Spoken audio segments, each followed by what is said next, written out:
Hi, I'm Kath. I'm 41 and I've just been diagnosed with autism.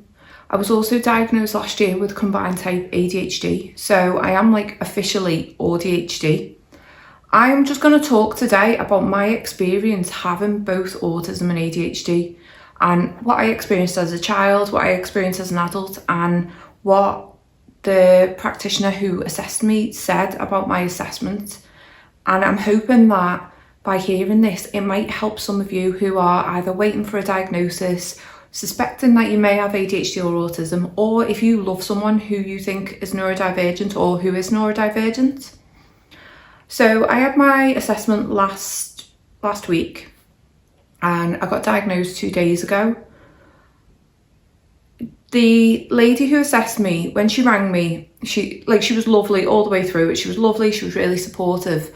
And she would, the way she approached the diagnosis, she was really gentle about it, and she explained how I presented in my assessment. I also do have an email copy of my report, and she actually said to me that it was clear how much empathy I have as a person. And as a result of that, it was prompting her into studying more into autistic people having high empathy, because I think there's that kind of stereotype out there that autistic people don't feel empathy. And I used to naively believe that stereotype as well, which is why originally when the school brought up that my daughter may be autistic, I thought, oh, she can't be, because she shows really deep empathy and she feels really deep empathy. And I was wrong about that. I also experienced really deep empathy. So that is interesting that she said she's going to study and look into that a lot more. So maybe in the future it might be, even though I know that a lot of autistic people know that they experience deep empathy, I think the outside world doesn't necessarily think that. So going forward, it might be in the future that it is a known characteristic of autism.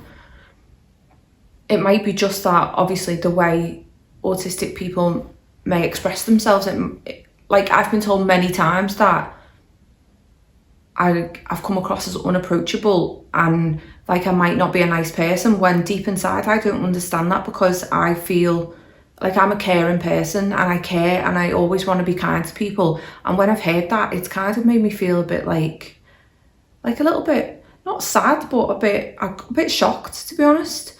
So yeah, it can maybe come across with certain autistic people may come across that they might not be as kind as they actually are. So I just wanted to mention that.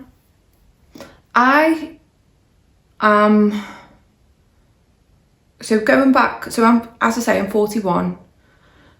I experienced deep empathy from the earliest times I remember was age 3. So I have mentioned in previous videos, I chose to go vegetarian age 4, but I first started asking questions about meat when I was 3. For example, chicken, lamb and fish. I asked if that meat was the same as the animals with the same name. So I stopped eating that then, and then when I was age 4 I started asking questions about other meat and where it came from, and then I stopped eating animals completely when I was 4.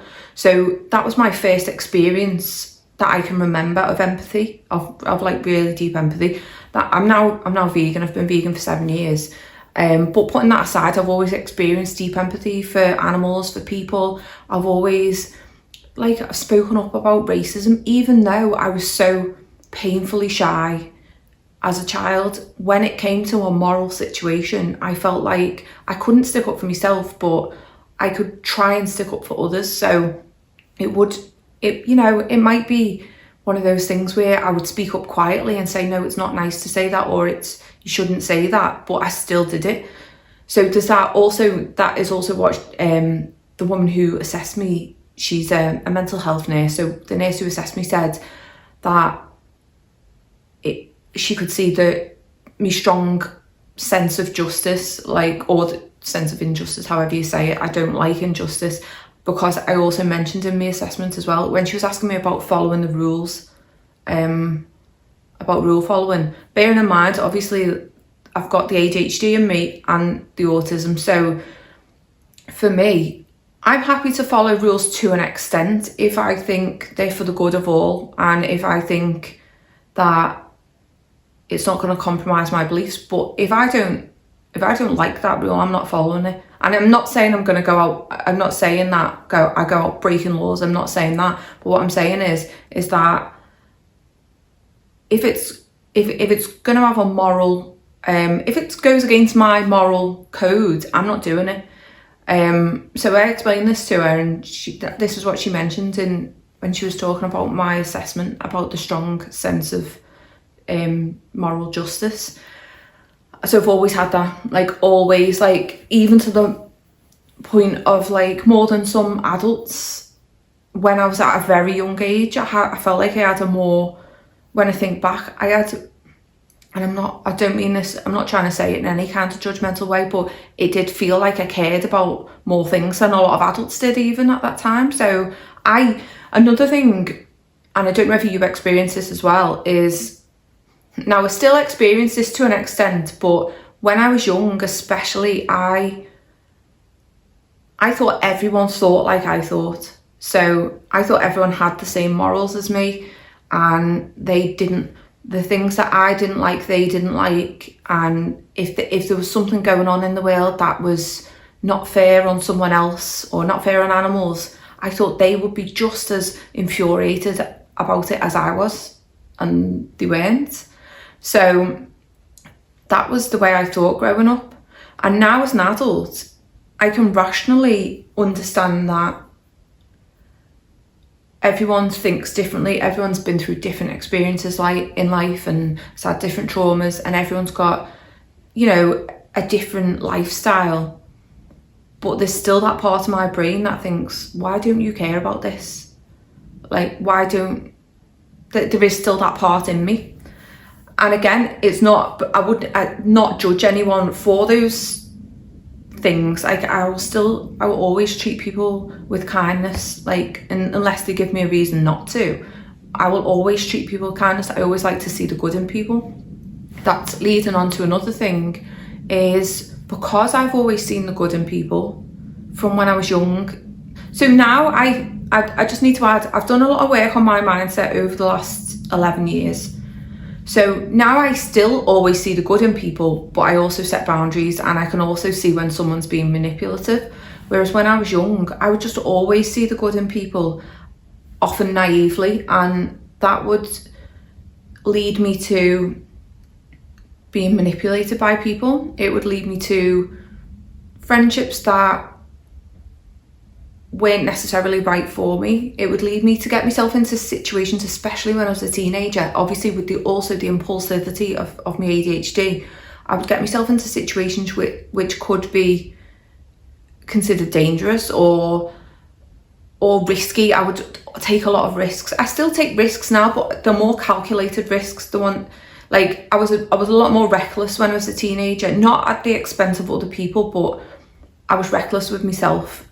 So I took loads of risks, and I took any risks that I felt like I needed to take. Whereas now, as an adult, my risks are more calculated. So the more around starting businesses and being impulsive in that way, and right, I need to go here now and just do this now. Whereas when I was younger, I was a lot more reckless, like when I was a teenager.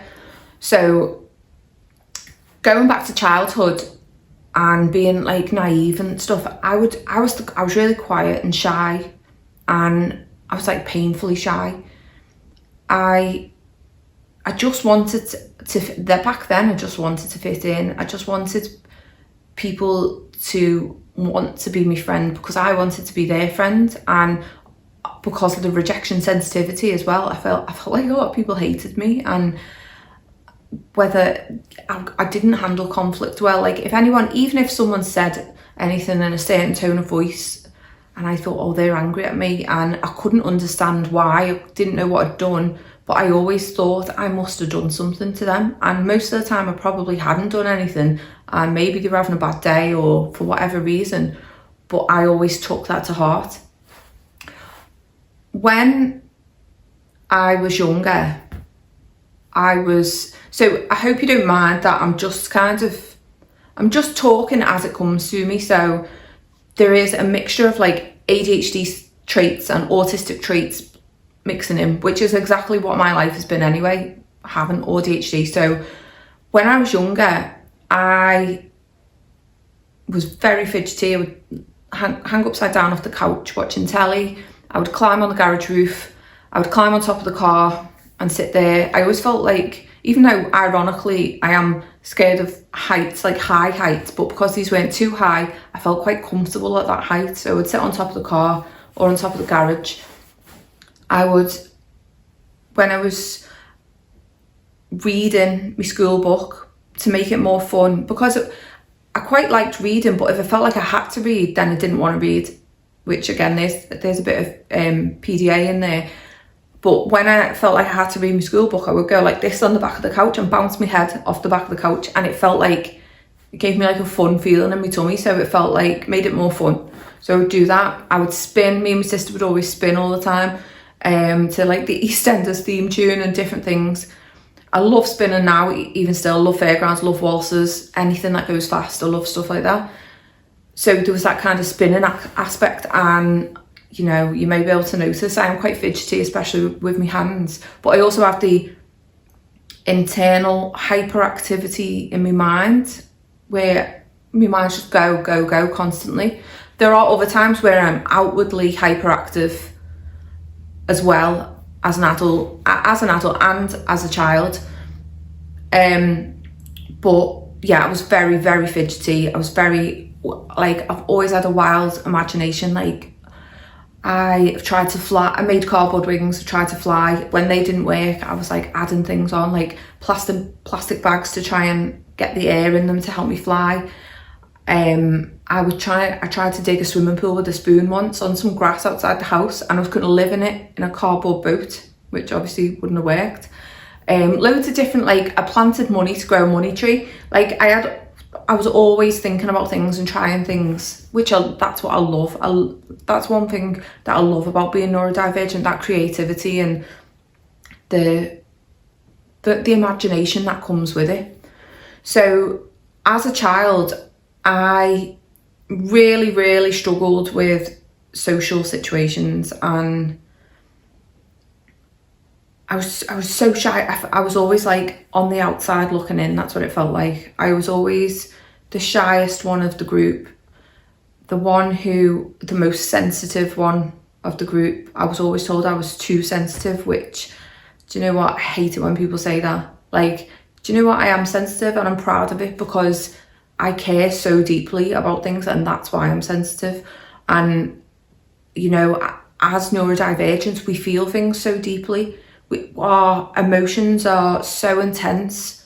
We have ups and downs, and when we feel sad, we feel really sad. When we feel happy, we feel so full of joy. And I think there's nothing wrong with being too sensitive. The world needs a bit more of that, to be honest. It needs more people who care deeply, and so I'm proud of that. Like, growing up, I was made to feel like it was a burden to other people, and I'm proud of it. So I just want to add, sorry, I know obviously this is the ADHD as well, going off track, but I didn't meet so although when the nurse told me that she'd had this like a panel meeting about to decide on my diagnosis, whether I was going to get the diagnosis or not, she said I met every criteria for an autism diagnosis in one way or another. But on paper, I don't meet the stereotypical like developmental delays when I was young. So I was early walking, early talking, early reading. Like, I was really good at reading. Like, when I started school, I could already read at a higher level, things like that. I was early at all of those things. So it was kind of like, I was early with like hyper empathy. Like, I was kind of like earlier at things like that rather than later. And I know I have heard that other autistic people are also earlier rather than later. So I just wanted to add that in. So on paper, stereotypical kind of like late development didn't fit for me, and that made me even question, does that mean I'm autistic or not, because I don't fit that criteria. But obviously now I'm discovering that there are other autistic people out there who were early at doing things rather than later.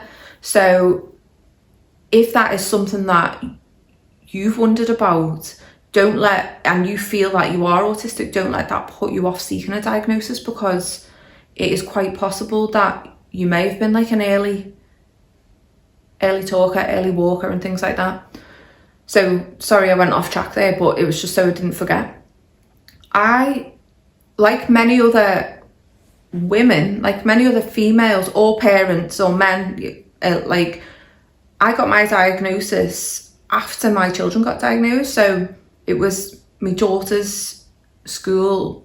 I'd wondered about ADHD for a while for myself, but it was my daughter's school head teacher that kind of got me thinking, and I thought, I didn't realise my daughter was autistic because I thought she had inherited traits from me, which she obviously did, but it was autism. I also believe she's ADHD as well, but she just hasn't had an assessment for that. My oldest daughter has just recently been diagnosed with ADHD, and so like many other parents, my children got diagnosed first, or my youngest daughter got diagnosed first, sorry, and that kind of got me questioning, who am I and why did I not notice these things? So yeah, as a teenager, I really didn't want to be shy. I was so shy and I felt so awkward. As a child and a teenager, I was a target for bullying because I was quiet. I didn't stick up for myself. I tried to stick up for others whenever I could, but I couldn't stick up for myself. And even when I stuck up for others, it was in a really quiet way. It wasn't like in a loud way or anything like that. So I did get bullied. I got bullied in primary school. I got bullied in high school. I'm not going to say the worst bullying ever, but it was enough to make me hate school. I never felt like I fitted in I still don't feel like I fit in, and I'm okay with that now. And to be honest, I'm kind of glad. I don't want to fit in. I'm glad to be an individual, but when you're younger, you do want to fit, or most people do want to fit in a little bit more, and that was me.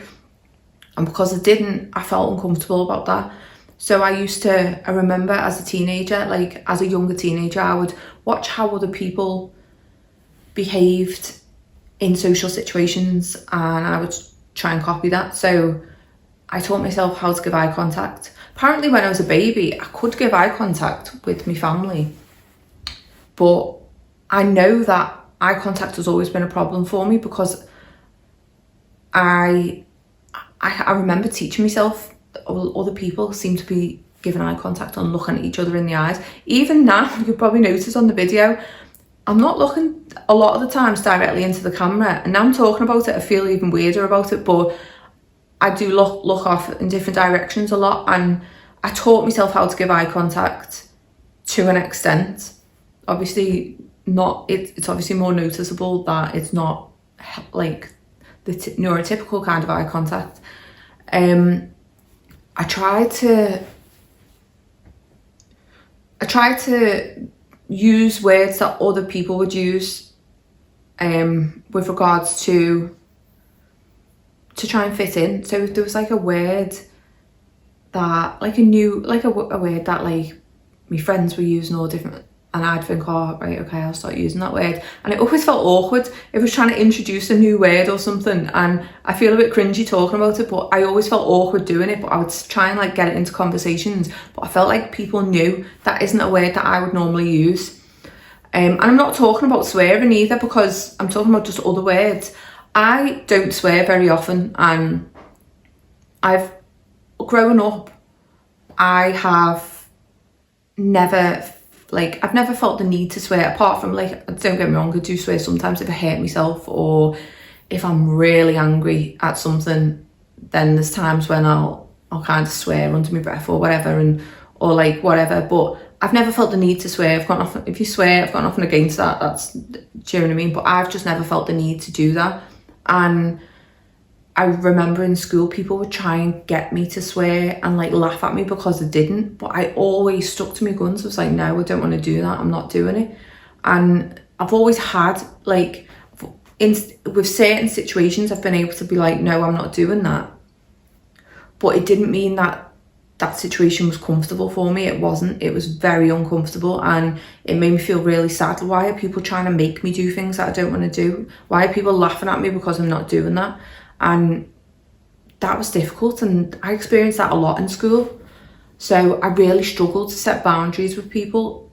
I would try, and then they would, like, I would try in a really like mild way to set a boundary, and they wouldn't listen. So in the end, I was just kind of put up with it, and I hated it.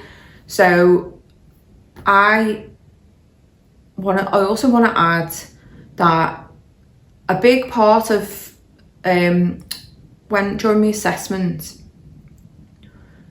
the nurse asked me about have I like disordered eating and eating disorders and things like that. And while I was never like diagnosed with any kind of specific eating disorder, I did have disordered eating, which I didn't realise that until I was older and looking back, but I was very much all or nothing. I was very much like, I was definitely a binge eater. I would either, I had body dysmorphia as well, so a lot of my like older childhood into adult, like through teenage years into adulthood, was spent trying to lose weight and look a certain way, and my eating reflected that. So I was either on a diet where I'd really restrict myself, or I would binge eat. There was no like in between, there was no like healthy middle ground. It was one or the other. And if I was on a diet and I had one biscuit or something and felt like I'd ruined it, I'd then be like, right, okay, I'll just start again on Monday, and then I would binge eat. I'd go and eat whatever I wanted. I wouldn't think about vegetables. I'd just be like, and don't get me wrong, at this point I did eat some certain vegetables, but when I was binge eating, I just went for it. It was anything that was like junk food, like a chippy, a pizza, crisps, chocolate, like loads of bread and toast, whatever I wanted, I would eat it. And then I would start again on Monday with like some kind of restrictive diet. So while it wasn't like a specific eating disorder, it was disordered eating. I kind of went like that into adulthood. I would also do it with exercise as well. I would do intense exercise and wouldn't allow myself to leave. This is when I was an adult, but wouldn't allow myself to leave the gym until I'd burnt a certain amount of calories, or there'd be times where I was in there working so hard till I vomited, which I know is not healthy. And so there was a lot of disordered exercising as well for me. Now, I'm glad to say, like, after doing a lot of work on my mindset and everything, my relationship with food is the best it's ever been, and the healthiest, not just in terms of what I eat is healthy, but in terms of my mindset about food is healthy.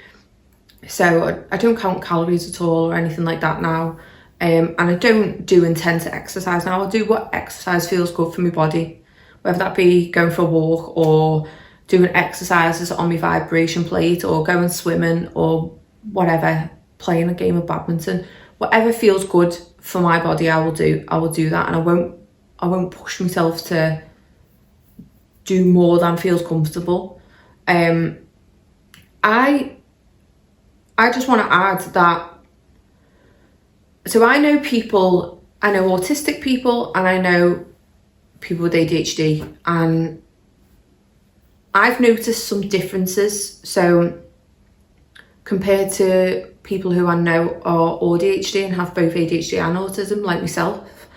So the autistic people who I know in my life are much more introverted. I'm an introvert myself, I consider myself, but there are times when I wouldn't call myself extroverted, but where I can be less introverted.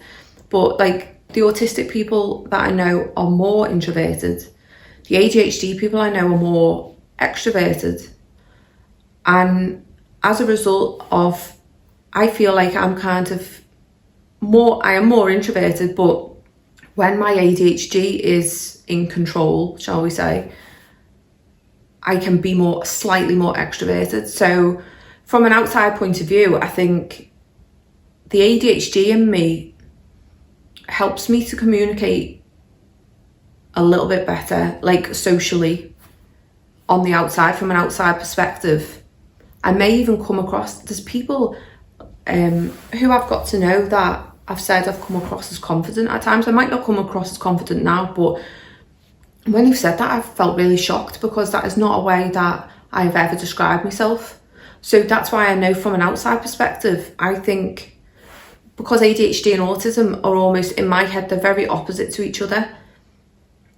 In terms of ADHD is impulsive and hyperactive. Like, I'm talking about on me, you know, for myself, I've got combined type, so very impulsive, hyperactive, fidgety, things like that. Can't process time and struggles with racing thoughts and can't switch my brain off and things like that. And then the autistic part of me is very, also late for everything and very chaotic and disorganised. The autistic part of me wants structure and wants to be organised and needs calm and needs to be on my own, and I spend a lot of alone time. I need time to recover after things. So I think that those two together, they can often contradict each other. But from an outside perspective, it might almost seem like a person with ADHD may come across as neurotypical from an outside perspective, because if those ADHD and autistic traits are kind of in balance on that day, then it might look like neurotypical from an outside perspective, but that's not how it feels on the inside. That's not how, I can only speak for myself, but I can imagine a lot of you who are ADHD also feel the same. Your brain doesn't feel like that. Your brain is chaotic and being pulled in one direction to the other, and it can feel really, really stressful and really like anxious. It makes you feel anxious, and it can cause you to feel really down and things like that. So it's, from an outside perspective, it might look a certain way, but from an inside perspective, it's chaos. So I just wanted to add that, because a lot of people will say or think, they might not say it, but they might think it, what's the point of getting a diagnosis of ADHD or autism alone? Or what is the point of, if you've got an ADHD diagnosis, why do you need the autistic diagnosis as well? And the reason for that is because we deserve to know who we are as people. We deserve to understand ourselves. And unless you understand yourself, you can't understand what you need and what you want in life.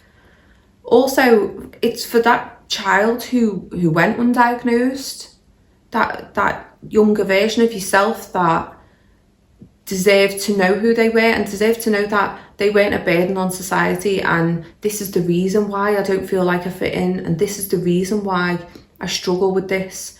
So that is why getting a diagnosis is important to people. And it might be that you don't need a diagnosis, and that's great and that's good for you, because everyone's different. But for me personally, getting my ADHD diagnosis changed my life in a really positive way. It helped me to just feel a little bit calmer about myself, but something didn't feel like it was the full picture. And that's why I was already on the waiting list anyway for me autism diagnosis. So it was kind of in the process anyway, but because I got referred at the same time for both, I just ended up going through right to choose for my ADHD diagnosis, because I was told to pick one or the other. But that is why getting a diagnosis, for some people it might not be the best idea, but for a lot of people it's very validating. But it's also, it helps you to understand, this is why I do this. This is why I don't feel comfortable in this situation. It helps you to make allowances for yourself and to maybe get support you need in the workplace or at school or at university or college. It helps you to, it might be that you want it for your family members to understand you more and to understand, right, okay, this is why. Like, that's not why I did it, to be honest. I've never felt understood by my family anyway, by a lot of my family anyway, not all my family. But I did it for myself and for my daughters.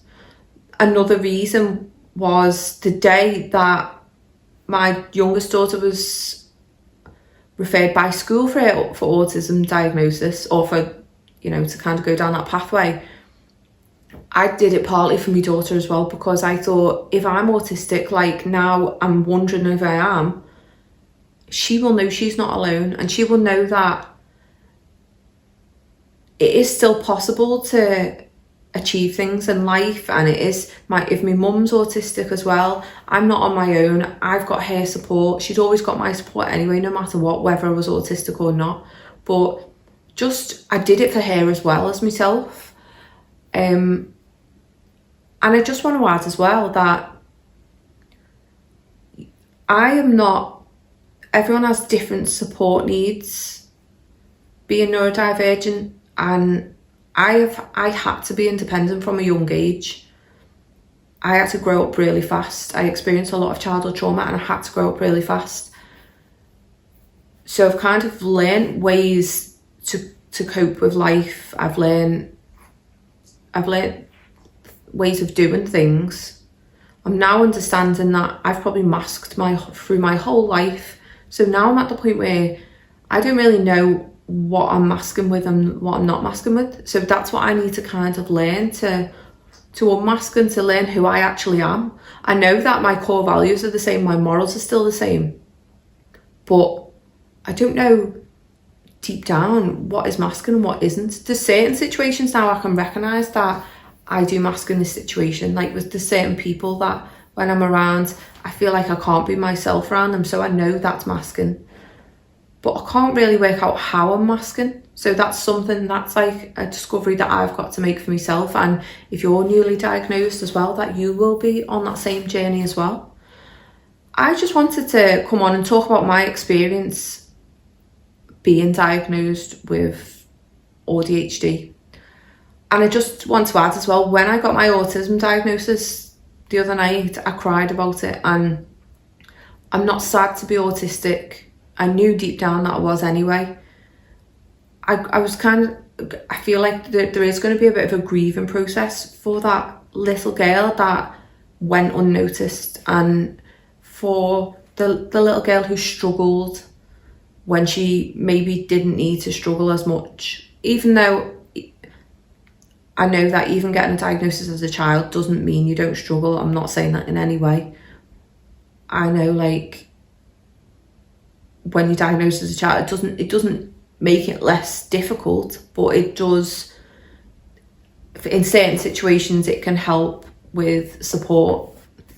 It doesn't necessarily mean that children who are diagnosed feel supported.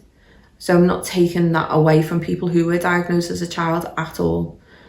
Everyone struggles in different ways, and whether you know you've got autism and ADHD or whether you don't, it doesn't mean you don't struggle. So I just want to add that. So yeah, there was a grieving process, and I'm not saying it's gone completely. There still will be. There will be. I still feel emotional about it now, actually, to be honest, but I'm just kind of trying to process it, because obviously, as you know, we take a long time to process things a lot of the time. So it might be that it doesn't properly hit me till next week or next month or next year or whatever. So that's fine. I'm quite comfortable with my feelings, and I will find a way of processing whatever feelings come up, and that's fine. So I just wanted to do this video. So if you're in the same situation, you're not alone.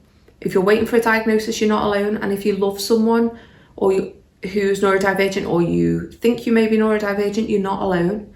Thank you so much for watching. If you found value in my video, please like and subscribe, and I will attach now my video about my actual autism assessment, in case that's helpful for anyone.